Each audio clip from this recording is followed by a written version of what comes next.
Bienvenidos a su podcast favorito, Gol de Ley. Soy tu anfitrión, José Andrés Sánchez, y te agradezco por acompañarme en este nuevo capítulo. ¿Qué tal? Muy buenas, sean bienvenidos a su podcast favorito, Gol de Ley. En esta ocasión, además de ser el primer episodio del nuevo podcast, tenemos un invitado muy especial. Les presento al maestro, al licenciado, a mi hermano, a mi amigo Santiago Cadavid Alzate. Santiago, ¿cómo estás? Muy buenas tardes. José, ¿qué tal? Muy buenas tardes, buenas noches aquí en Colombia. Un placer estar acá contigo, mi hermano, mi buen amigo. Qué bueno reencontrarnos en este tipo de espacios, de actividades. Honrado de estar aquí y te deseo de antemano, mi hermano, con toda seguridad. Sé que lo vas a lograr, la vas a romper. Te deseo mis mayores éxitos, te envío mis mejores energías en este proyecto que comienzas hoy y en el que tengo ese privilegio mejor de ser invitado. Un abrazo para ti y para todos los que nos escuchan, nos vean en todo el mundo, porque esto es de alcance global. Así es, muchísimas gracias. Sí, es la idea que esto sea pues un acceso, una herramienta fácil a toda la gente que se involucra en el fútbol, pero todo lo que funciona detrás, todo lo que hay para armar un equipo, jugadores, competencias, federaciones, clubes, pues es un mundo que no toda la gente conoce y que a través de este canal le queremos invitar a la gente de una forma, por supuesto, concreta y con términos jurídicos, pero también totalmente digestible para cualquier tipo de invitado que pueda estar aquí con nosotros. Santi, primero que nada, me gustaría pues presentar a nuestra audiencia a la persona que tenemos de invitada, a este gran amigo, gran hermano. Santi, platícanos. Eres, por supuesto, nacido en Colombia, ciudad de Medellín. Medellín, Colombia, sí señor. Made Medellín, como dicen por ahí. Perfecto. Y cuéntanos cómo entras en esto del derecho deportivo. Bueno, en el mundo del deporte y concretamente del fútbol, pues el inicio creo que es como el de todos los aficionados, ¿cierto? Digamos que estoy en una ciudad, pues en un país que es muy futbolero, en una ciudad que es muy futbolera, que tiene a dos equipos muy importantes, muy tradicionales. Mi padre siempre fue un gran aficionado al fútbol. No coincidimos en equipo, pero me transmitió desde muy pequeño pues ese germen que uno tiene, ¿no? Esa cosita que te hace gustarte el fútbol. Y es que por cosas de la vida, situaciones que se presentan inesperadas, yo en el año 2012 estaba estudiando ya la carrera, estaba en tercer semestre. Empecé de una manera pues, espontánea a participar en un programa de radio que se hacía aquí todos los domingos, emitido en la ciudad de Medellín, en una estación que se llama Muneraisman Radio, de mucha tradición, no solo acá, sino también en todo el país, el programa Óigalo con Rubencho. Entonces, en una de esas me dijeron, venga, pues, ¿por qué no nos acompaña un día? Entonces, ahí empecé. Todos los domingos, te estoy hablando, empecé en abril del 2012, 15 de abril del 2012, me acuerdo muy bien, hace casi 12 años, y paralelamente iba estudiando la carrera, alcancé 3 años cuando en julio del año 2015, de una emisora que estaban haciendo con su proyecto enfocado en deportes, me contactaron, se llama La Voz de la Raza, me contactaron y ya me demandaba pues una labor mucho más de reportería, mucho más periodística, mucho más de campo. Empecé a ir al estadio ya a comentar los partidos. Seguí ahí, terminé la carrera en octubre del 2016 y pues paradójicamente estaban más abiertas las puertas en ese ámbito del periodismo, de los medios, más que en el derecho realmente. Inclusive estuve en varios eventos, estuve en el Mundial de Clubes del 2016, trabajando para una cadena como Acol Radio, que en el 2017 tuve una experiencia trabajando como abogado en firma, pero el tema del fútbol, esa pasión, ese bichito me llamaba, era para ese lado. Y entonces tomé una determinación que le agradezco. ¿Qué te hizo? O sea, te encaminaste mucho por el tema de periodismo deportivo, quizá no el tema de estudio, pero sí ya en la práctica. Y te iba a preguntar qué te hizo decantarte ahora por el derecho. Me tració una meta. Ya había estudiado también un posgrado en gestión deportiva, gerencia, como lo llamamos aquí. En el 2018 me gradué, o sea que ya académicamente tenía un background en derecho, le sumas el posgrado también en eso, y vi la oportunidad de Madrid y yo dije, bueno, yo creo que acá este camino en el periodismo ya me permitió conocer ese mundo tras bambalinas, conocer a los distintos actores, los distintos grupos de interés, conocí mucha gente, muchos contactos, yo lo hacía bien, modestia aparte, y eso pues me dejó también una buena reputación, y yo dije, se dio la oportunidad de estudiar. Mis padres me dijeron, que les agradezco mucho a ellos porque siempre me dieron su apoyo, les digo, hágale, vaya, estudie, una los dos mundos, una su pasión con su profesión, ese es el momento, coincidimos en Madrid, mi hermano, la historia la has contado, hay cosas que no se pueden contar. Aunque es Y más bueno, 18 este canal, no tan más 18. exactamente. Y bueno, por ese lado nos fuimos, por ese lado nos fuimos, mi hermano. Y obviamente con mucho esfuerzo, labrando mucho, porque es que eso no es como cree mucha gente, José, que haces un máster en España, llegas a tu país y ya, o sea, ya todo el mundo te revienta el teléfono porque tú eres el rockstar. No, Claro, nada que ver. no. Tienes que seguir, tienes que llegar a seguir luchando, a seguirle dando. Perseverancia. Adquiriste mucho conocimiento del que vimos en la maestría. Entonces mi pregunta va relacionada a qué tanto te sirvió todo lo aprendido en España, en la maestría de España, comparado con lo que ya has hecho acá en la práctica. ¿Crees que si solo hubieras tenido la práctica saltándote esa etapa de estudio, lo hubieras podido llevar igual a cabo? ¿Sirvió de algo? ¿Sirvió de mucho, más de renombre? Platícame. Creo que comprenderlo de una manera integral es una experiencia que te cambia la vida en muchos sentidos y que te forma también demasiado. Y en lo académico yo creo que también es una cuestión de voluntad, porque digamos tú lo puedes hacer y esto creo que aprovechando como para que les sirva a las personas que se quieran aventurar en en esos peregrinajes académicos. Es decir, mire, en el caso mío, no creas, para uno gastar en euros ganando en pesos no era fácil, implicó para mi familia también un esfuerzo. Entonces yo allá dije, yo vine aquí a estudiar, Y no yo fue vine aquí a fácil, ¿eh? estudiar. Entonces, Esos benditos exámenes que no fue nada fácil. no, pues Madre mía. no fue fácil, no fue fácil, hubo que sudar, Sí, sufrimos también, sufrimos sufrimos. y en el tiempo libre, hermano, estudie, profundice, porque yo decía, ya no hay otra oportunidad, entonces esta oportunidad se tiene que aprovechar Exacto, es ahora, ¿no? al máximo. Y otra cosa muy importante, José, es el relacionamiento, ¿cierto? Conocerte a ti, conocer a los buenos amigos, quedar con esos contactos, que los profesores te Totalmente. conozcan, que hagas contactos que por allí, por aquí, por allá. Eso termina siendo muchas veces más valioso que cualquier otra Sí, cosa, dejas que mil el puertas abiertas. relacionamiento. Tú que ya traías previa carrera y posterior, encontraste a lo mejor algún tema que dijiste, ¿sabes qué? Esto me llama mucho la atención, creaste, como dices, el networking, todo el contacto que dejas allá, pero hubo algo que te moviera diferente tú que ya traías cierta escuela anterior y posterior. A mí, en cuanto al académico, creo que una de las cosas que más valoro fue aprender como la estructura, como Sí, ciertos principios y entender que cuando hablamos del derecho deportivo es hablar de todas las áreas del derecho tradicionales que se conectan con el deporte, que impactan al deporte y lo específico del deporte. Y que hay unos principios propios que esto se estudia también de cierta manera, que si bien es derecho, en cierto punto también tiene su especificidad, su manera de interpretarse, su manera de abordarse y que pues tenemos que estar siempre en conexión con otros sistemas jurídicos, por ejemplo el derecho suizo, ¿cierto? Cosas así. Entonces, a mí me permitió como tener ese mapa de, bueno, cómo es que se enfrenta esto que llamamos derecho deportivo, que es un concepto tan amplio. Pero también te digo una cosa, José, es un error quedarse solo con la maestría. Vos mencionabas reglamento FIFA, reglamento sobre el estatuto y la transferencia de jugadores.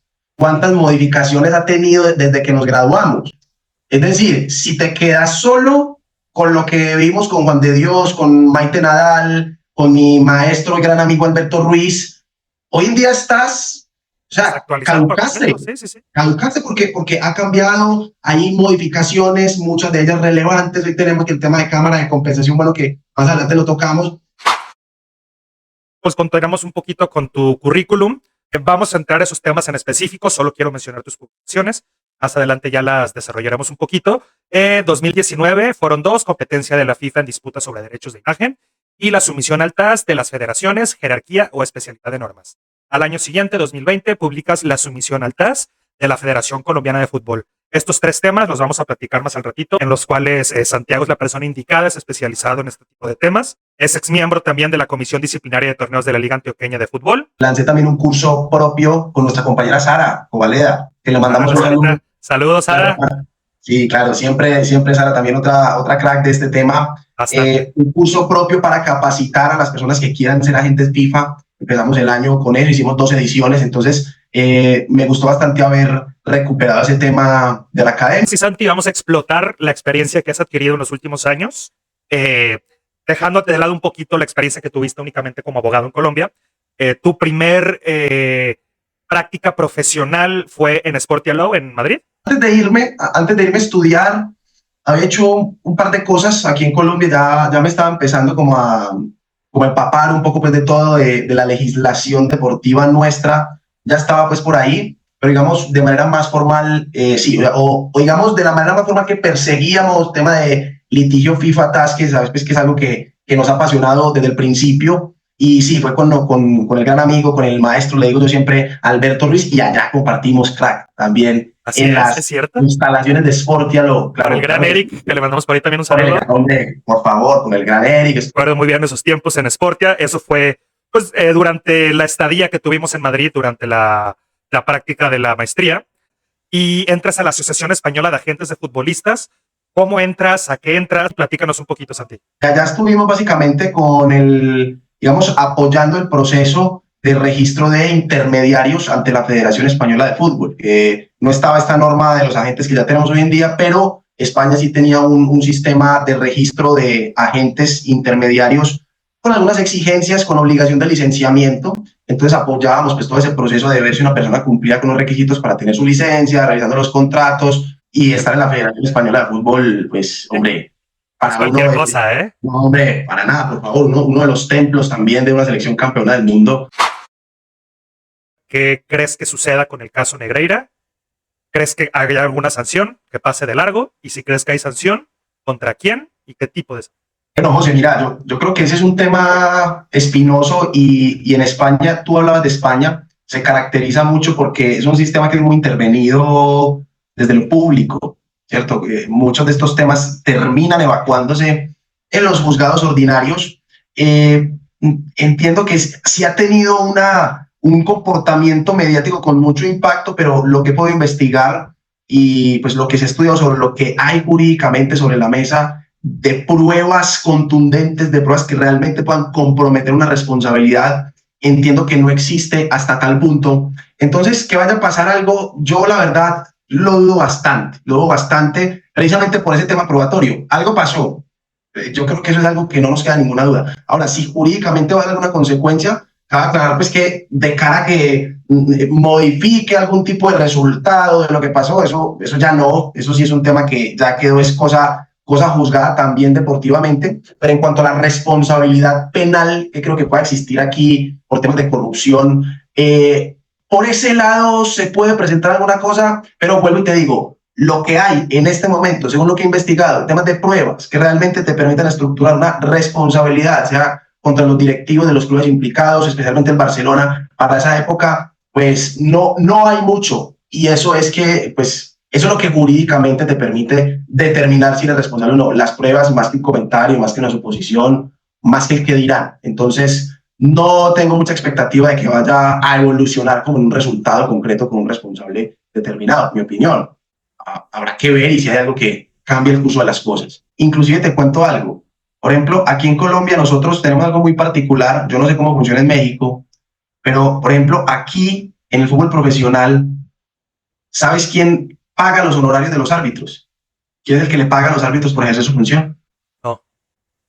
El equipo local es el que paga los honorarios. Debe ser el ente que organiza la competición, sea directamente la federación o en este caso la liga profesional, que aquí es DIMAYOR, quien tenga esa relación con los árbitros. Aquí en Colombia, por ejemplo, quien le paga a los árbitros es el equipo local. Eso se puede prestar para muchas, inclusive acá hemos luchado y se sigue insistiendo mucho con que, venga, no se ve bien, no luce. Oye, imagínate, el árbitro le marca al equipo local 3 penales en contra, como nos vamos a cerrar con tu CV. Carlos, estás en Envigado Fútbol Club S.A. como gerente legal. El cuarto club profesional aquí en Colombia con el que hemos tenido la posibilidad de trabajar. Unos años antes estaba en Llaneros Fútbol Club, un equipo que está en segunda. ¿Envigado es de primera? Envigado de primera. Envigado de primera, la cantera de héroes, y es un equipo maravilloso en muchos aspectos, José, pero digamos que su sello distintivo aquí en el fútbol colombiano y lo que lo caracteriza inclusive en el mundo es que es una verdadera cantera de jugadores. O sea, forma muchos futbolistas, en él nacen muchos jugadores, debutan muchos jugadores y juegan muchos futbolistas formados en el mismo club. Inclusive el año pasado salió el estudio del Centro de Estudios de la FIFA, el CIES. Si no estoy mal, es el tercer equipo del mundo donde más futbolistas formados por el club juegan, donde más minutos tienen los futbolistas formados por el club. Y de ahí te pongo, pues ahí debutó, te menciono un James Rodríguez, te sonará de pronto, un Mateo Zuribe, estuvo, sí, aquí estuvo en Liga MX. Claro, un Freddy Guarín, otros un poco más acá locales, Gio Moreno, Dorlan Pavón. Dorlan Pavón, acá estuvo también un rato. Estuvo también en Monterrey rompiéndola duro. Te puedo hablar de actualmente Yasser Asprilla, que está en Inglaterra, John Hader Durán en el Aston Villa. Bueno, el año pasado tuvimos 4 transferencias internacionales también de jugadores que seguramente de pronto van a dar de qué hablar. Y eso lo hace un club, pues, que deportivamente te pone al día en todo a nivel internacional. Hemos hecho transferencias con clubes de muchas partes del mundo, hasta todo lo local, porque los equipos en el fondo pues son empresas, José, y tienen la necesidad de cualquier otra empresa, independientemente del sector de la economía, temas laborales, temas de contractuales con los patrocinadores, hasta temas inmobiliarios con los apartamentos que se le dan a los futbolistas también. Muy bien, Santi. Pues mira, vamos a entrar de lleno a lo que es este tema de jugadores jóvenes, de formación de futbolistas, de transferencias. ¿Cómo describirías el estado actual del derecho deportivo en Colombia en relación con la formación de jóvenes futbolistas? ¿Qué tan protegidos se encuentran los jugadores jóvenes, pues con sus derechos y con sus obligaciones, tanto en temas de transferencias como en temas de clubes? Porque cada pregunta va a ser un podcast, ¿no? Hay que hacer un podcast por cada pregunta.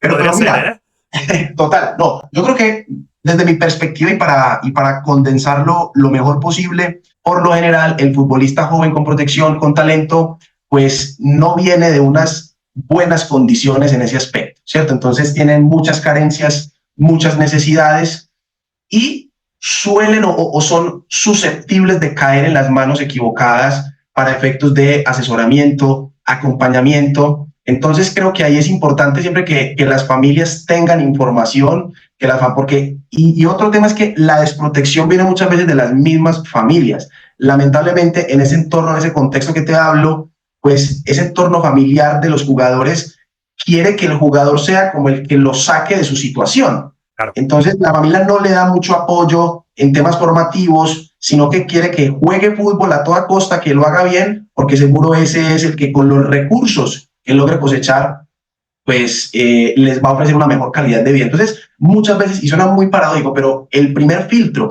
que instrumentaliza al jugador es la misma familia. Entonces, creo que hay muchos temas por mejorar, pero es un trabajo desde el punto de vista social, creo que es solucionar pues, un montón de problemas de base que tenemos nosotros aquí en la sociedad colombiana. Ahí te hago un paréntesis, Santi, ¿qué recomendación? Porque también es cierto que a veces el desconocimiento de las familias los hace aceptar o cualquier trato o cualquier contrato que responsabilice ya al hijo a jugar con tal club o con tal persona, con tal hasta incluso selección. ¿Qué recomendación le puedes dar tú a una persona, a una familia, a un padre de familia, a una madre, un hermano, que su hijo pues tiene las condiciones para jugar fútbol? ¿A quién deben acudir? Primero, como patrón de comportamiento, yo que le diría, pues desconfíe primero. O sea, no crea lo que todo el mundo le dice, no suela creer en muchas promesas, en muchas cosas que endulcen la expectativa, bien sea del jugador o de la familia. El solo hecho de buscar un abogado medianamente bueno para una familia que está en las condiciones que te digo, no es fácil. Exacto. Seguramente no va a tener los recursos para pagar el asesoramiento que le vale el abogado que le ilustra, y menos en una especialidad como la nuestra, pues que no es fácil de encontrar. Ahí es a lo que quiero llegar, entonces ahí ¿a dónde acudes? No, es por lo menos tener esa conciencia de que se necesita un asesoramiento, ¿cierto?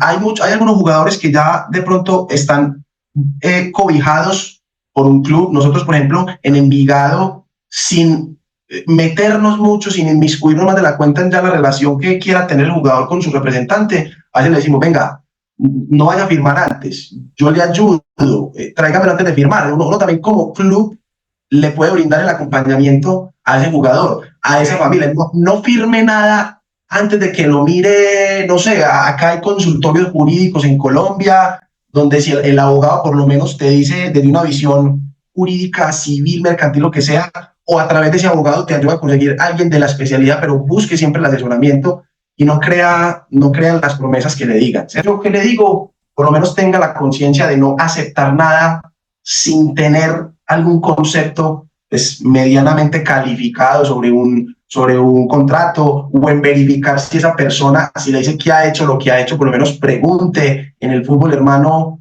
los que estamos metidos en esto todos los días, es un mundo pequeño, sabemos quién es quién. Si alguien me dice que hizo esto, que trabaja con este, lo podemos verificar muy fácilmente. Esa es la intención, hermano, también de este podcast, que la gente sepa que existimos los profesionales en derecho deportivo, que no es imposible ya en este 2024 poder acceder a uno en el país donde te encuentres, sobre todo en Latinoamérica, mucho más en Europa, por supuesto. Yo normalmente, si la gente me pregunta mi especialidad, me dicen, ¿a poco eso existe? Claro, claro, la gente cree que eso es como que... O sea, nunca lo habían escuchado en su vida. Sí, sí, sí, sí. Pero lamentablemente los mismos abogados, que creo que este concepto del abogado deportivo a veces se deforma y como que por la farándula, por lo interesante que suena, y he visto gente, hermano, que, no sé, fueron a una conferencia y ya abogado especialista en derecho deportivo. Se leyeron un libro, abogado especialista en derecho deportivo. Fue el diplomado de 2 meses. Fueron a un diplomado y ya especialista en derecho deportivo. Correcto, hermano. El rubro realmente es el mismo. El nuestro es quizá muy pequeño o no es tan conocido aún, pero una de las intenciones de este podcast es dar a conocer a los abogados en derecho deportivo. Que es mejor prevenir que lamentar, ¿cierto? Exacto. Uno luchar, José, contra lo que ya está firmado es difícil. A veces se puede hacer algo, pero si tú me buscas antes de que firmes, muy seguramente yo como abogado puedo hacer un mejor trabajo por ti, sea quien sea futbolista, cualquier otro deportista, hasta un mismo cualquier club, materia. En cualquier cosa, claro.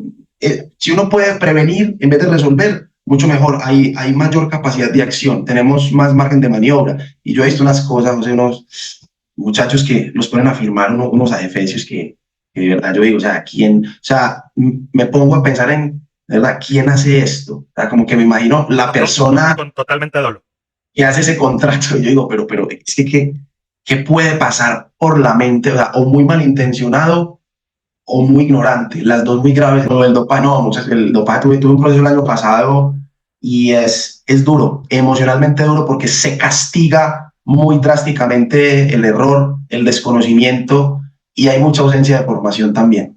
¿Existe actualmente alguna regulación importante que tú conozcas? FIFA sabemos que hay regulaciones para jóvenes menores.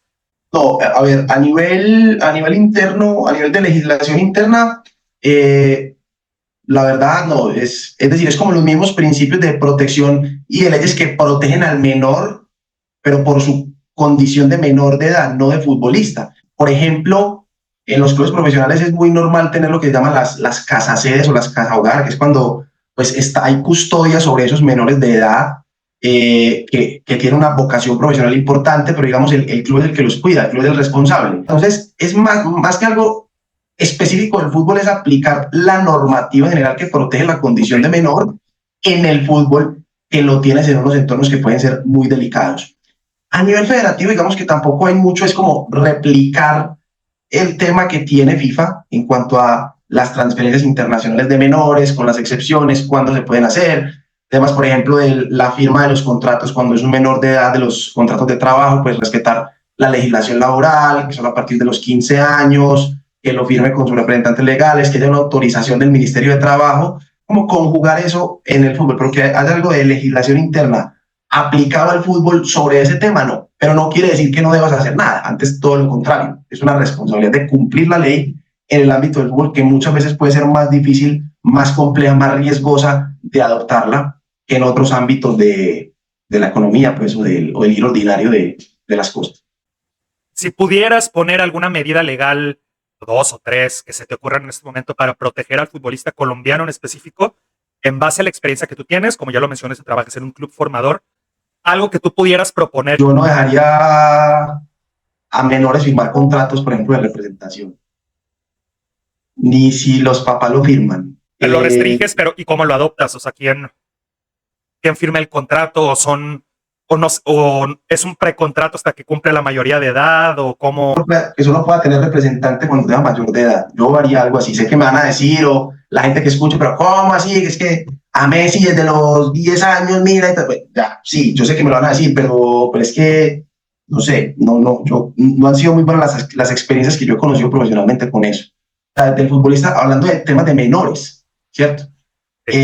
Sí, pues digamos que también así caiga indirectamente yo ahí, pero a los equipos que tienen bajo su custodia futbolistas menores, yo sí estandarizaría como ciertas cosas que los equipos deban cumplir para poder custodiar menores.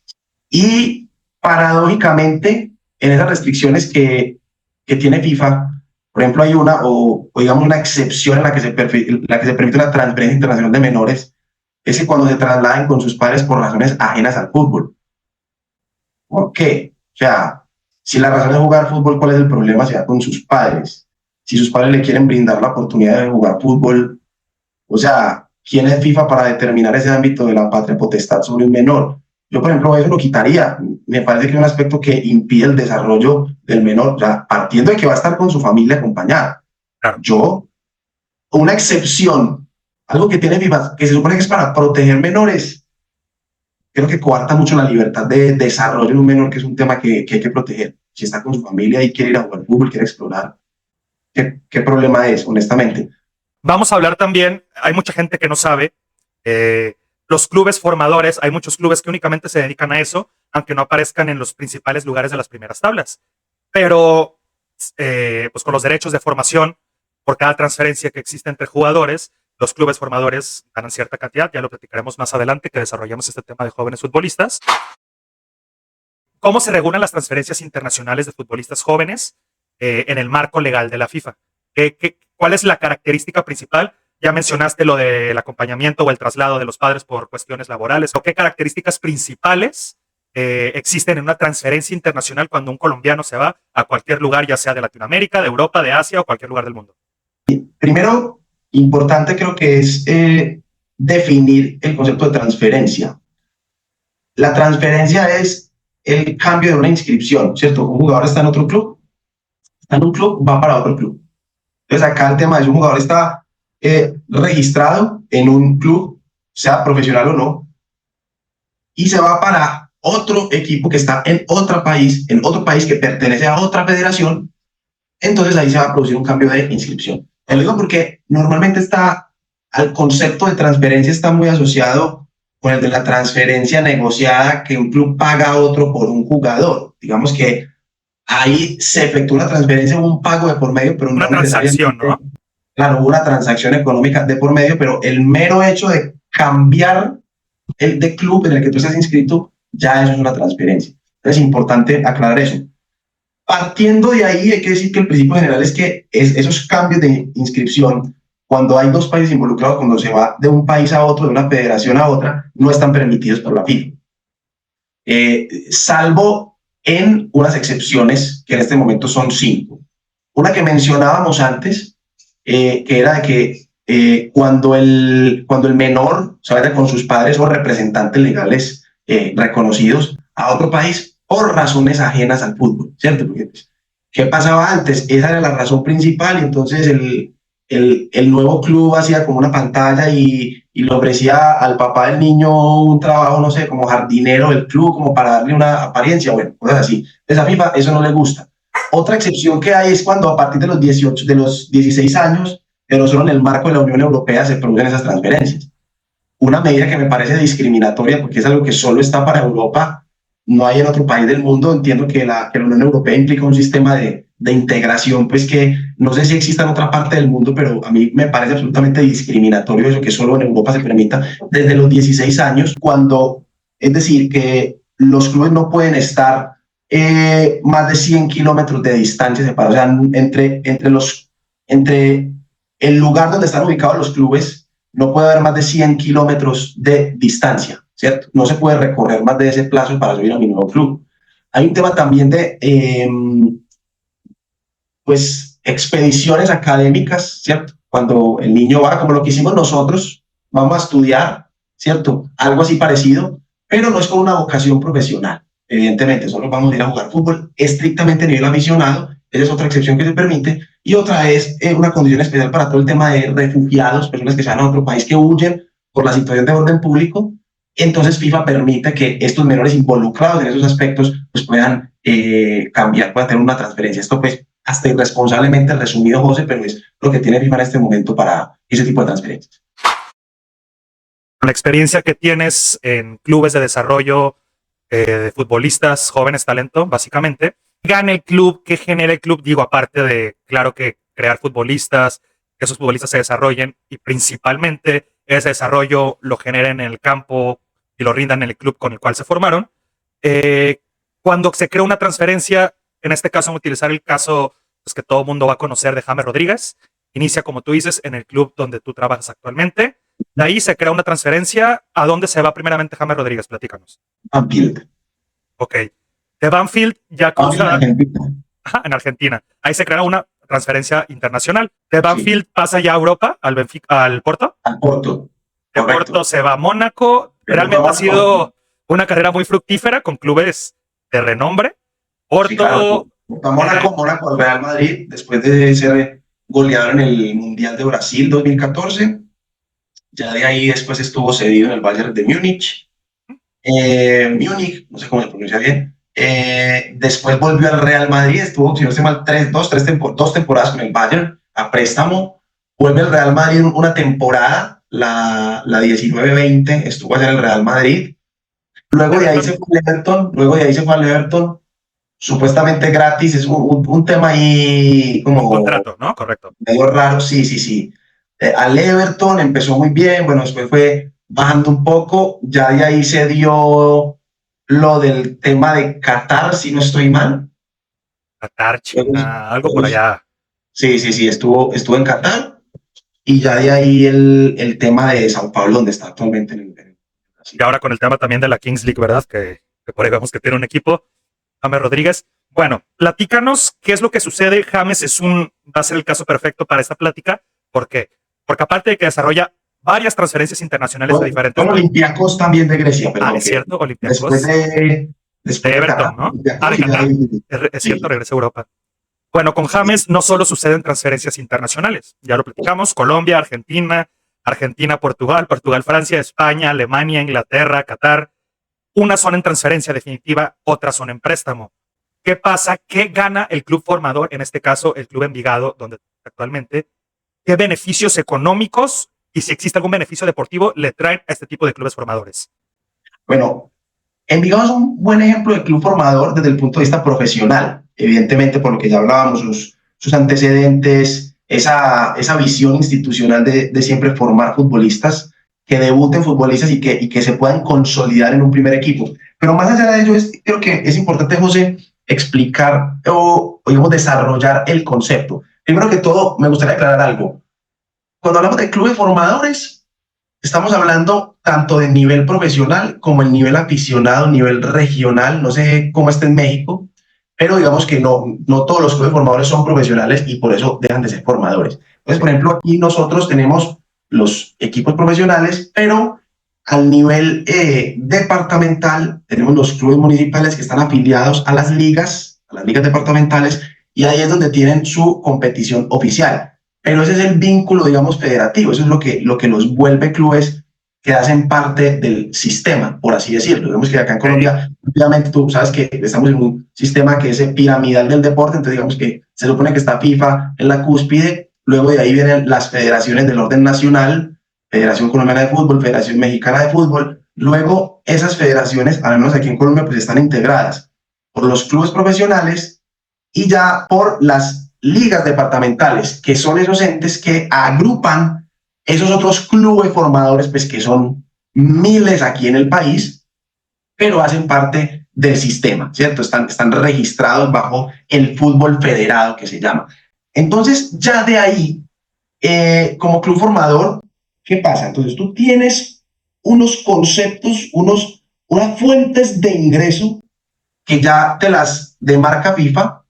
Inicialmente lo que se llama indemnización por formación, mecanismos de solidaridad, que son mecanismos de compensación a clubes formadores, ¿cierto? Solidaridad es que pues, por cada transferencia internacional mediante pago o nacional con dimensión internacional mediante pago, de esa suma se va a retener un pequeño porcentaje que va a ser distribuido entre esos clubes formadores con base en los años en los que estuvieron registrados en esos clubes. Y la indemnización por formación es algo similar, solo que se agota más en el tiempo y no depende del monto de la transferencia, sino que ya FIFA, o si es del orden nacional, porque cada federación tiene su propio sistema de indemnización por formación, tiene unos costes que los calcula con base en unos criterios determinados. Esos son, es como los conceptos primigenios a los cuales un club formador puede acceder, que puede ser muy lucrativo. Te estoy hablando, digamos que de la transferencia de James al Real Madrid, que fueron declarados 80 millones de euros, si no estoy mal, 80 millones. pues saca el 5 de eso, 10% son 8, fueron 4 millones de euros para repartir entre los formadores. Estamos hablando de que tranquilamente un club o le pudo tocar todo, o 1 millón de euros como ingreso pasivo. Estamos hablando que esa solo fue de la transferencia de Mónaco al Madrid. Claro, por ponerte un ejemplo. Pues mira que es lucrativo. Ahora, ¿qué pasa normalmente acá? No sé si sea un tema sui generis de Colombia, pero es muy normal que los equipos profesionales se fijen en esos jugadores que están inscritos en esos clubes aficionados, en esos clubes que compiten en el orden amateur. El club profesional te dice, mire, tráigame ese jugador, yo lo acabo de formar y pretendo que debute en mi equipo, y a cambio, yo a usted, club aficionado, le voy a dar un porcentaje de lo que yo reciba cuando transfiera a ese jugador. Digamos que nos volvemos socios de ese club aficionado, y es un esquema que se está utilizando mucho desde hace muchos años. No sé si en México también pase lo mismo, si existen esas mismas dinámicas, pero acá en Colombia es algo muy normal que pase.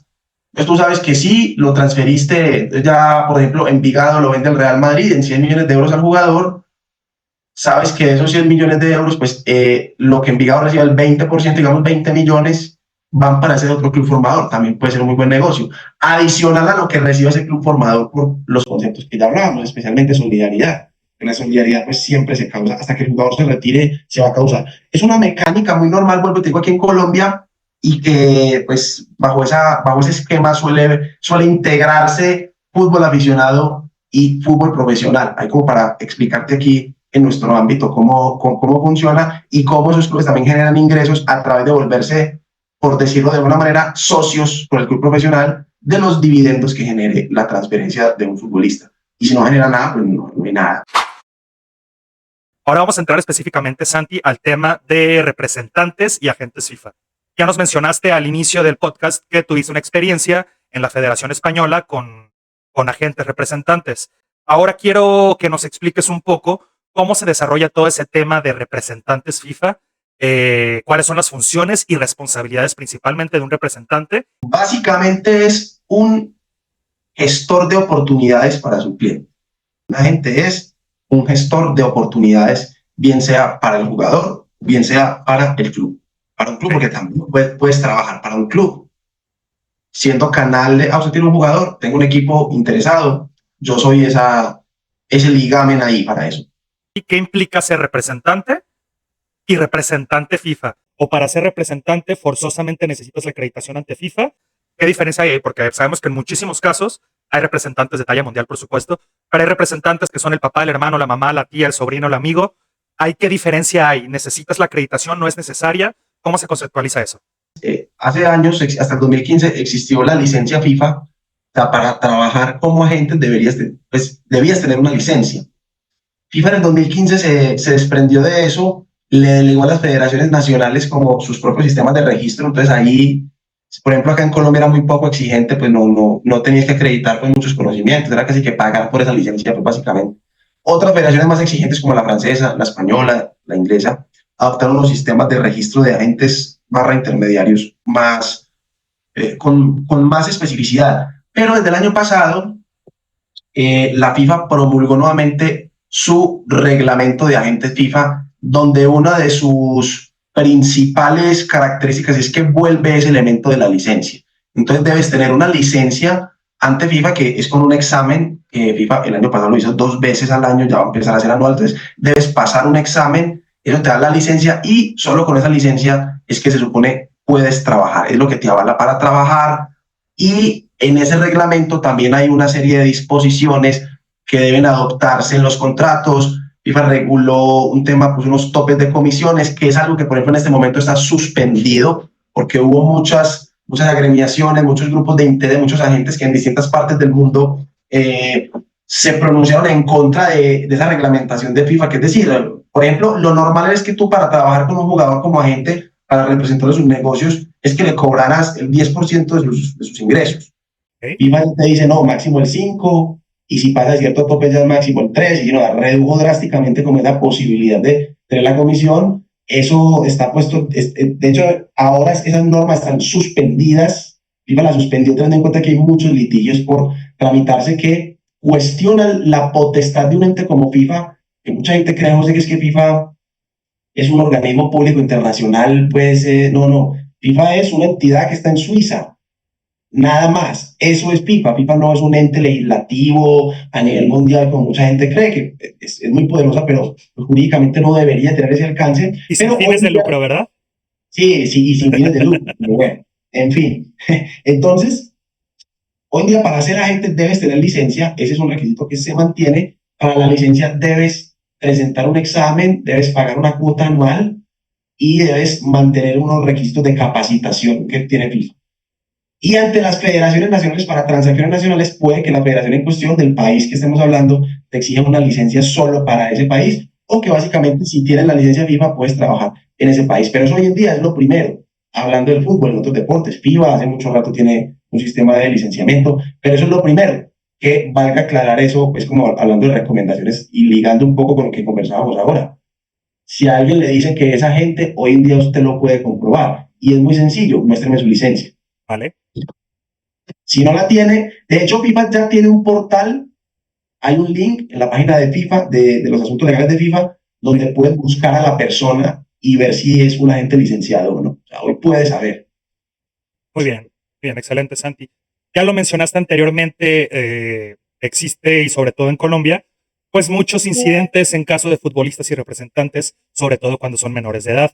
En este caso, ¿cuál es el papel de un representante, o más bien, cómo mantienen los representantes de futbolistas relaciones exitosas con sus clientes? Y pues cómo obtienen, cómo se aseguran de obtener los mejores términos, dejando de fuera la ética, dejando de fuera si es un buen negociador o no. ¿Qué consideras específico, característico que un representante de un futbolista o de un deportista debe de cuidar o debe de capturar dentro de un contrato? Ya no con representante y jugador, sino ya siendo el representante del futbolista o del deportista con algún club. No, a ver, es que es difícil desprenderse, José, de algo que mencionaste. Por ejemplo, es el buen negociador. Esa es esa es una actitud que tú debes tener si quieres trabajar en ese ámbito. Debes saber, tener la capacidad de sentarte en el escritorio del presidente de un club, decirle, mano, mi jugador vale esto, se va a ganar esto, y de pedirle cosas, no me puedes pagar todo este salario, listo, entonces ven, dame esta prima por firma, o ven, permíteme yo ganarme estos objetivos por tantos goles. Es una persona que también debe ser muy recursiva, y eso que implica conocimiento del medio, también un Exactamente. conocimiento, sea por él o por interpuesta persona, un conocimiento jurídico, porque también debe saber cómo plasmar, cómo materializar en un contrato los acuerdos a los que llegas. Una persona también con una empatía, que sepa llegar, que esté muy bien relacionada, que esté muy bien relacionada. Eso, José, y pues todos los oyentes, esto es de contactos. Creo que le De diste justo contactos. al clavo, Santi, porque es exactamente lo que mencionábamos también al inicio. Si contratas cualquier abogado o una persona que no esté especializada en el deporte, tanto de manera jurídica como de manera deportiva, que conozca el deporte, porque sí, muchas veces si contratas a cualquier abogado de profesión o cualquier persona que no esté especificada en este tipo de temas, te podrán tratar un buen salario, te podrán tratar unas buenas prestaciones, que si casa, cualquier cosa que tú quieras, pero creo que también es muy importante, sobre todo para los jóvenes deportistas, los jóvenes futbolistas, en este caso, el desarrollo del deportista dentro del contrato. Si estamos hablando de un jugador ya con muchos minutos, un jugador con un prestigio grande, podrían ser incluso primas por minutos jugados, por goles marcados, si son porteros por porterías imbatidas, todo ese tipo de cuestiones que tú puedes plasmar dentro de un contrato donde el sueldo, aunque sí suele ser la prestación que paga el club es importante, dejando de fuera los derechos de imagen o todos los comerciales que pueda hacer el jugador por fuera, que también el club cobra un porcentaje en la mayoría de jugadores de esas ganancias. Eh, ¿Qué tipo de recomendaciones legales, pero adjudicadas a un futbolista, podrías recomendar que incluyan un contrato, además de las prestaciones de sueldo y toda la prestación económica que no tenga que ver con lo deportivo.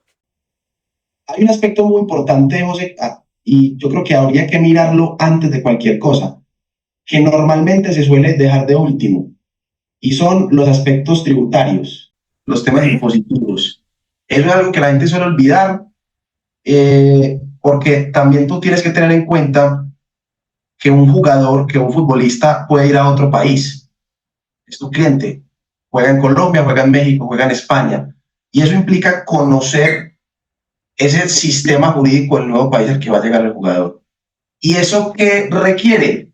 Pues entenderse, tener esa empatía con con esas nuevas normas a las que tú te vas a enfrentar. Entonces es una cosa esencial.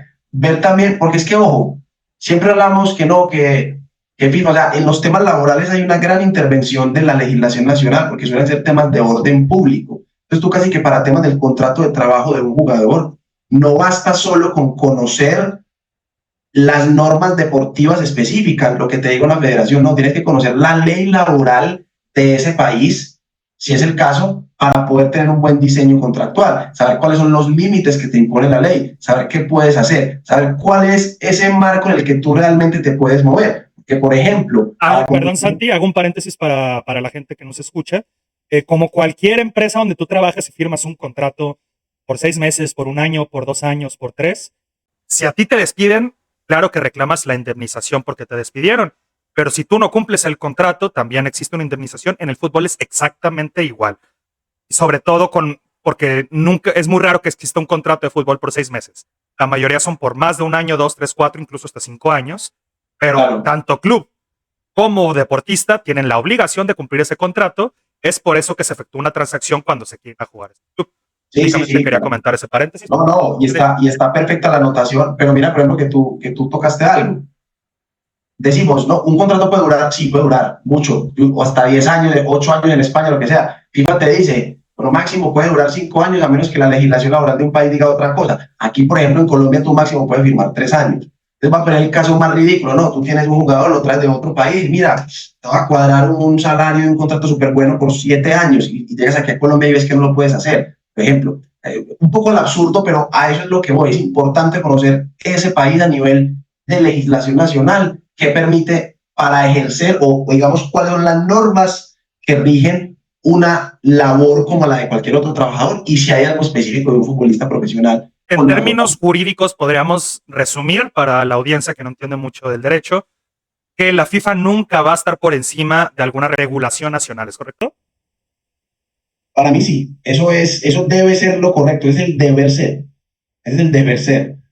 A veces la línea es muy delgada, pero para mí es el deber ser y yo creo fielmente en eso, que al menos en temas laborales, que es una labor tan sensible, debería primar en la mayoría de casos pues la legislación nacional.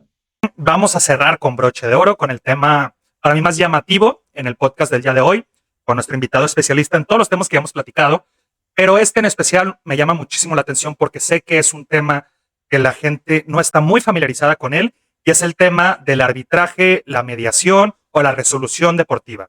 ¿Podrías explicarnos, Santi, brevemente cuál es la función principal del Tribunal Arbitraje del Deporte, el TAS, cómo contribuye a la resolución de disputas en el ámbito deportivo y en qué caso te acude al TAS?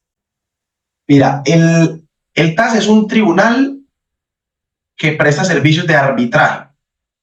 ¿Qué es el arbitraje? Es un mecanismo alternativo de resolución de conflictos que existe en todo el mundo. ¿En qué consiste? Básicamente son personas naturales como tú, como yo, pues profesionales en derecho, a quienes la ley de un determinado territorio les da la facultad de fungir como jueces. Entonces tú tienes un litigio, vas a los jueces, lo que llamamos justicia ordinaria, pero muchas legislaciones, casi todas, al menos desde la parte civilizada en el mundo, pues tienen otro se llama mecanismo alternativo, porque puedes acudir a esa otra forma de resolver tus controversias que normalmente se utilizan a áreas de especificidad de la materia. Se supone que en el arbitraje tú encuentras los árbitros que deciden tu controversia, como tienen un perfil de abogados litigantes, conocedores, no están tan congestionados como puede estar un juez, van a resolver una disputa que tú le solicites que lo resuelva. Entonces, ¿cómo se acude al arbitraje? Digamos, de dos maneras. Si es un tema desde el punto de vista contractual, pones en el contrato una cláusula, lo que se llama una cláusula compromisoria o cláusula de arbitraje que diga, cualquier controversia suscitada derivada de este contrato, la vamos a resolver con árbitros ante el centro de arbitraje de México, el que exista, aquí normal que estén adscritos a las cámaras de comercio. Entonces eso es el arbitraje. El TAS es exactamente eso. Es la misma naturaleza de resolución de conflictos, pero tiene dos particularidades, que es lo que lo hacen muy interesante, y es que solo conoce controversias que estén relacionadas con el deporte, y aquí digamos es un sentido amplio. O sea, el TAS ha resuelto disputas de un contratista que iba a construir un escenario deportivo e incumplió, pues hay un factor deportivo ahí. Okay. Y otra cosa que lo hace muy llamativo, y es que los distintos organismos nacionales e internacionales, llámese federaciones, ligas, las distintas instituciones que componen ese mundo del deporte, lo reconocen como una instancia externa a ellos que conoce y que revisa sus decisiones. Entonces, por ejemplo, no sé, Federación Mexicana de Fútbol tiene sus órganos que resuelven controversias y dicen, no sé pues cómo está allá, pero pongo el ejemplo. Es el y si tú quieres otra instancia, lo que se llama apelar, quieres que alguien revise lo que ese organismo decidió, entonces está el TAS, que es, digamos, es ajeno a la estructura, digamos así, de ese primer órgano que te resolvió tu cuestión. Oye, y paréntesis, el TAS previamente tiene que estar como aprobado por ejemplo, si entramos al caso específico de México, por las federaciones deportivas de México, ¿lo tienen que reconocer? Claro. En los estatutos y reglamentos del organismo en cuestión debe estar previsto la posibilidad de ir al TAS. Debe estar prevista. El TAS, que digamos es un tribunal que está con sede en Suiza, como la gran mayoría de organismos deportivos a nivel internacional, sí, que tiene una plena autonomía técnica, financiera. Antes era adscrito al Comité Olímpico Internacional, cuando nació hace 40 años, creo que cumple el TAS este año, no estoy mal, nació en el 84, si mal no recuerdo. Ya es un organismo pues independiente con sede en Suiza y pues tiene unos árbitros, tiene personas las cuales tú las puedes escoger. Entonces tú puedes ir al TAS de dos maneras.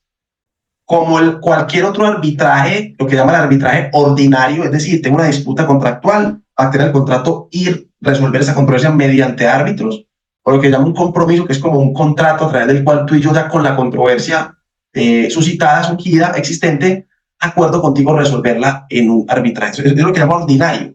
Pero la gran mayoría de procesos ante el TAS son procedimientos de apelación, es decir, que el TAS actúa como una segunda o hasta tercera instancia dependiendo de todos los procedimientos previos nacionales, ¿no? Exactamente, de cómo sean las estructuras nacionales o internacionales o el organismo en cuestión previo, y ese pues va a ser la última palabra, por decirlo de alguna manera, de esa controversia que tú estás elevando. Eso es lo que hace especial al TAS, que es un organismo de arbitraje, pero que funciona como órgano de apelación de decisiones. No sé si haya otro en el mundo igual. Ok, vamos a desarrollar un poquito de cómo puedo yo acceder al TAS. Claro. Lo mencionaste hace un momento, ¿es recomendable o se incita que sea la última instancia? En este caso, yo me puedo, en un conflicto nacional, yo me puedo saltar a mis instancias nacionales, ir directo al TAS. Si lo pactaste en el contrato y no hay una restricción expresa, digamos, en esas normas, perfectamente puedes ir, que ahí sería un arbitraje ordinario. Es decir, vamos a resolver esto exclusivamente en el TAS, o sea, ahí no hay instancias. Ahí funciona como ese arbitraje puro y duro, como sería cualquier arbitraje comercial, todo eso. Sí se puede. Claro. Ahí la sanción, suponiendo, fue directamente o del club o del arbitraje o de la federación. Pero, por ejemplo, en un entorno internacional como el Mundial de Clubes, no sé, un equipo de México que acude al Mundial de Clubes y un jugador recibe alguna sanción, pongamos la mínima. No, si es para temas disciplinarios, sí o sí es organismo de apelación. No, aquí en este tema sería algo de dopaje. Ahí sería, la FIFA es la que se hace responsable como del archivo del dopaje, no la federación. Claro. Depende de quién estés trabajando. Entonces, si es una competición FIFA, pues la FIFA tiene su reglamento antidopaje con su procedimiento y va a ser un proceso llevado a cabo bajo el código antidopaje de la FIFA, y pues casi siempre hay apelación al TAS, dependiendo del orden interno. Aquí en Colombia, por ejemplo, recientemente, hace 2 años, funciona el Tribunal Disciplinario Antidopaje de Colombia, y entonces tiene 2 salas, una de primera instancia y una de segunda instancia, y si el deportista es lo que se llama de carácter internacional, según como lo tengan determinadas las federaciones internacionales, o apelas al TAS si es internacional, o apelas a una instancia interna si es un deportista de carácter pues, que no es internacional. Entonces depende, hay muchas veces incide la calidad del deportista en cuestión y el sistema de instancias que tenga la organización respectiva. Pero cuando hablamos de temas disciplinarios, pues normalmente el TAS es apelación, aunque hay una división nueva del TAS, que es la división antidopaje del TAS, que se creó precisamente como para ofrecer servicios, para hacer primera instancia en temas de procesamiento por normas antidopaje. Es algo nuevo que tiene el TAS, creo que hace 4 o 5 años lo tiene, pero normalmente para efectos disciplinarios el TAS es un órgano, funciona como apelación. Muy bien, Santi. Bueno, ya para cerrar este maravilloso podcast, pues que nada agradecerte pues por toda la retroactividad de información que nos has dado. Espero que sea de mucha utilidad para toda la audiencia que nos está escuchando. Y para cerrar este tema del TAS, me gustaría que nos dijeras algún comentario que tú cambiarías o personificarías en temas de resolución de conflictos. ¿Crees que debería existir una institución anterior o posterior al TAS? ¿Crees que la resolución del TAS debería ser la única? ¿O como está actualmente, andándote por tu federación, por tu nación, recurrir a todo lo nacional y posteriormente, ya sea la FIFA o posteriormente el TAS, debe de continuar así? ¿Cuál crees que sería un método más efectivo que no irrumpa el avance que ya se tiene dentro del fútbol y del derecho deportivo? Que quieras o no, aunque vamos, creo que a pasos lentos, los pasos son grandes. Creo que en Colombia y en México está un poco parecido el tema deportivo en derecho. No está tan desarrollado como en países europeos, especialmente España. No, bueno, para mí, en cuanto a, si hablamos del TAS, me parece que está bien. Si hablamos de los sistemas de las federaciones, por ejemplo, FIFA, litigar en FIFA es cómodo. Yo creo que es eficiente hoy en día sus sistemas de resolución de controversias contractuales entre clubes y jugadores, clubes y entrenadores, entre los mismos clubes. Es muy eficiente, creo yo. El TAS me parece que está bien constituido como organismo que fue concebido precisamente para eso, como una instancia ajena a los mismos organismos deportivos. A mí me parece que está bien. A mí solo creo que el TAS es costoso, es uno de los reparos que yo le hago. Y ojo, tengan mucho cuidado porque la gente se siente, le parece muy cool, le parece muy interesante o se sienten muy eruditos poniendo en un contrato, no, vamos a resolver esa controversia en el TAS y con 3 árbitros muchas veces, y cuando van a ver cuánto les vale, pues sale más caro ir al TAS que lo que realmente vas a reclamar. Entonces tengan cuidado. Sí, no. Son una locura. Es algo costoso. Es costoso claro. El simple hecho de tratar un juicio hoy. No, más el coste del abogado, del honorario y de claro, todo eso. Y así no vayas, porque tú puedes programar una audiencia del TAS. O sea, yo tuve un proceso el año pasado, me comunicaron el laudo hace poco, y era entre los clubes colombianos. La audiencia la hicimos en Bogotá, en un hotel en Bogotá, en una sala, y los árbitros viajaron, 2 de España y una de Costa Rica. Así no vayas a Suiza, el TAS es caro, el TAS es costoso. Paréntesis, Santi, eso sí no tenía conocimiento. ¿Cómo funciona una audiencia en el TAS? Yo solo tengo los conocimientos como si fuera, bueno, no como si fuera, es una audiencia oral en las salas del TAS, pero ahora mencionas que también se pueden hacer en otros lados. ¿Cómo la manejas? Sí. ¿Cómo la programas? ¿Cómo funciona eso para que viajen ellos? No, inclusive virtual. Inclusive virtual también puede ser. Digamos que en el proceso, digamos, en esa fase escrita, pues tú vas al TAS, tú presentas si vas por apelación, por ejemplo, tú presentas una declaración de apelación, luego la memoria de apelación, que es como el recurso, los argumentos, la otra parte responde. Entonces ya cuando ya se ha contestado, cuando está integrado el tema, cuando las 2 partes, digamos, que han presentado sus argumentos ante el TAS te pregunta si considera necesario hacer una audiencia, por ejemplo, porque puede que a veces las partes no quieran. Teóricamente no es obligatorio, sí es muy recomendable, y sobre todo si vas a evacuar pruebas, si vas a llevar testigos, si vas a llevar peritos, el TAS te lo pregunta, una audiencia y dónde. Entonces ya tú sugieres, puede ser de mutuo acuerdo entre las partes. Por ejemplo, en este caso, como te digo, los 2 clubes eran colombianos, la gran mayoría de ellos estaban en Bogotá, los únicos que no éramos el presidente del club con del que yo era el abogado, y yo estábamos aquí, pues fuimos a Bogotá, y el TAS la puede programar. El TAS pues tiene sus contactos, entonces aquí en Bogotá, bueno, que ellos mismos se encargan de toda esa logística. Pues nos comunicaron, hubo un hotel en Bogotá, en tal sala, tal día, tal hora. Y envían los árbitros, normal, tú los árbitros los escoges, cada parte escoge uno, luego el mismo TAS escoge al tercero cuando es una formación de 3, que normalmente es que sean 3. ¿Quién paga esos costos para que los árbitros viajen? El TAS te hace un anticipo de los costes que va a valer el procedimiento. Okay. Se supone que lo deben asumir las partes en cantidades iguales, pero normalmente la parte apelada o la parte contra quien se diría el procedimiento muchas veces te dice, no, yo no reclama los costes, ¿verdad? Claro. Pague usted todo. En este caso yo al club apelante nosotros pagamos todo, más de 20.000 francos suizos, por ejemplo, ¿no? Porque la otra parte de una vez digo, yo no voy, y es una estrategia que tú utilizas. Claro, para no llevar el juicio, ¿correcto? Voy a pagar para que me demandes a mí, no, si usted quiere que esto se haga, páguelo usted. Normalmente, sí, por lo general es la parte perdedora a quien se condena a pagar esos costes, o el mismo TAS dice, dependiendo del comportamiento de las partes, mira, tú pagas esto, este paga tal porcentaje, eso se liquida según el devenir que tiene el procedimiento, y tú puedes decir, si quiero la audiencia virtual o la quiero presencial, la propongo en este país. Si no hay acuerdo, el TAS determina, dice, sí, hay que hacer audiencia, considero necesario hacerla, la vamos a hacer en este lugar. ¿El TAS puede definir sin audiencia previa, con la pura evidencia? Sí. O sea, puede solo decidirse el procedimiento con base en lo escrito. Es que teóricamente no es obligatorio hacer audiencia, pero normalmente pues, se hace y sobre todo si tú vas a evacuar pruebas y todo lo demás, es importante hacer la audiencia, o más importante, es necesario hacer una audiencia, sobre todo para el tema probatorio. Que digo, obviamente pruebas se aportan, pero en breve resumen, Santi, ¿cuáles son las etapas de una audiencia dentro del TAS? ¿Cómo se inicia, cómo se desarrolla y cómo concluye? Bueno, normalmente pues, se inicia con una presentación de las partes como tal. Hay una primera fase que es de alegatos o de alegaciones preliminares, ¿cierto? Alegatos iniciales donde las partes cada una hace una breve introducción de la postura, los argumentos que justifican su posición en el proceso. Luego ya se pasa a una fase que es de evacuar, de practicar las pruebas que tú lleves,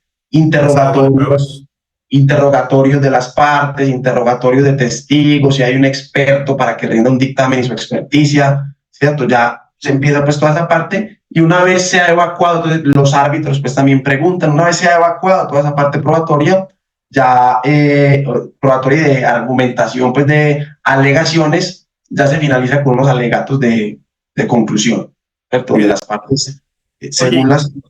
Sí, ¿quién es quien me juzga? ¿Quiénes son los árbitros? ¿Cómo se eligen? ¿Son los especialistas? Son abogados de todo el mundo quienes están digamos así, los tienen unas listas que deben cumplir con una serie de requisitos de formación, cierta experiencia, y tú los escoges. Normalmente es que sean 3 árbitros, una formación arbitral de 3, entonces la parte apelante escoge un árbitro, la parte apelada escoge otra de las listas de árbitros, dependiendo pues ahí influyen muchos factores, de dónde es, qué conocimiento tiene, qué experiencia tiene, y ya el TAS como institución nombra al tercer árbitro, que es el presidente del tribunal. Eso es lo normal en procedimientos de apelación. En procedimientos ordinarios, tripartito y parejo para todos. Los árbitros escogen al tercero, y se puede dar, según el tipo de procedimiento y también como en las consideraciones del TAS, que se resuelva con un árbitro único, un solo árbitro, que es ahora pues menos costoso el procedimiento también, y se define con base en las circunstancias del caso. Oye, yo, si fuera una persona inexperta totalmente en este mundo del derecho deportivo, veo la lista, veo que son todos profesionales, pero ¿qué son? ¿Son especialistas? ¿Son abogados? Derecho deportivo, exfutbolistas, exdirectivos. ¿Quién me está juzgando? ¿Abogados? ¿Directamente especialistas en derecho deportivo? Deberían ser especialistas en temas deportivos, sí.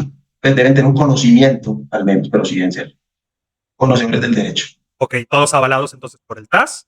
Claro, entonces, claro. ¿es requisito que sean abogados o no es requisito? O sea, yo no recuerdo bien si está como un requisito específico.